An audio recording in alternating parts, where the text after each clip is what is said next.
Welcome to today's Explainer. Right now, we're unpacking a piece of history that honestly feels totally mind-bending. Just try to imagine this: a single commercial trading enterprise, a literal corporation with shareholders, ledgers, and profit targets, systematically conquering and ruling an entire subcontinent. It sounds like science fiction, right? But that's the very real and honestly pretty terrifying story of the British East India Company in India. It really gives you a bit of cognitive dissonance just thinking about it. Usually we think of businesses as just, entities that sell goods, balance spreadsheets, and try to maximize profit margins. But what exactly happens when those profit margins are suddenly being enforced by private armies? How does a standard business transform into a conquering geopolitical force? Well, let's trace exactly how this massive shift happened. Starting off with Section 1, the lure of riches. To really understand why the company showed up in the first place, you have to grasp the sheer economic gravity of India at the time. Way before the British even arrived, India was universally recognized as one of the absolute richest lands in the world. It was a massive global magnet for traders. We're talking highly sought-after spices, silk, cotton, precious gems. These were literally the ultra-high-value commodities of the era, and merchants from absolutely every corner of the globe were desperate for a piece of the action. And that immense wealth brings us to Section 2, trade as a disguise. Back in the year 1600, the British East India Company was created specifically to get in on that Asian trade. And when they first landed on India's coastline, they put up a very mundane, totally innocent corporate facade. They were essentially saying, hey, we're just here for business. They quietly went about building factories and ports along the coast, which, just looked like standard infrastructure meant to move goods back and forth. Nothing to see here, right? Well, beneath that public claim of being just for business, the reality was actually much darker. Behind closed doors, they harbored much, much bigger ambitions. This wasn't just about setting up a few trading posts to export silk anymore. No, they were quietly laying the groundwork for an unprecedented level of political control. Which leads us perfectly into Section 3, Conquest by Divide and Rule. Because you really have to wonder, how does a group of foreign merchants pull off a hostile takeover of a massive nation? Well, they opportunistically took advantage of a weakening Mughal empire and some really intense local political rivalries. They didn't just march in with a huge army on day one.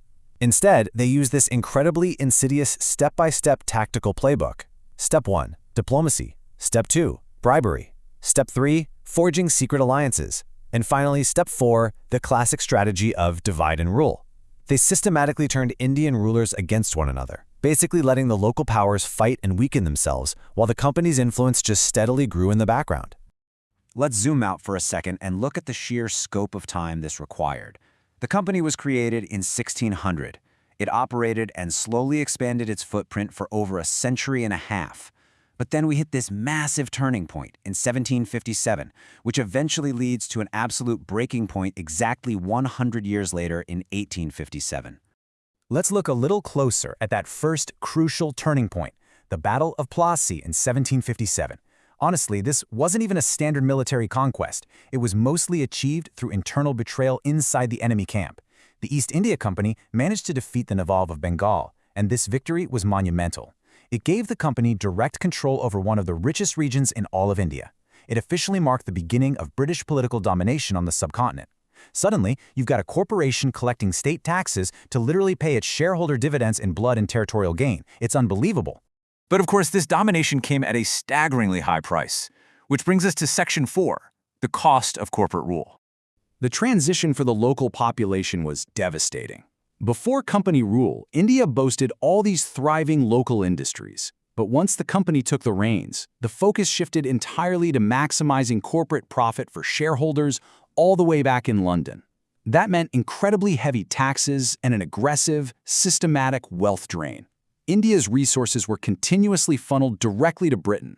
The corporation wasn't managing trade anymore. It was extracting the wealth of an entire nation with ruthless bureaucratic efficiency. And the human cost behind these policies? Absolute devastation. We aren't just talking about numbers on a ledger here. Real farmers were crushed by heavy taxes. Traditional local industries rapidly collapsed. Highly skilled craftsmen completely lost their livelihoods overnight, which pushed millions of ordinary people into severe poverty. This is exactly what happens when unchecked corporate greed operates without an ounce of accountability to the local population. Naturally, you can only squeeze a populace so hard before something snaps. This brings us to a major historical climax in Section 5, the breaking point. To fully understand this breaking point, we need to talk about a key group, the sepoys. Sepoys were Indian soldiers who were serving under British orders.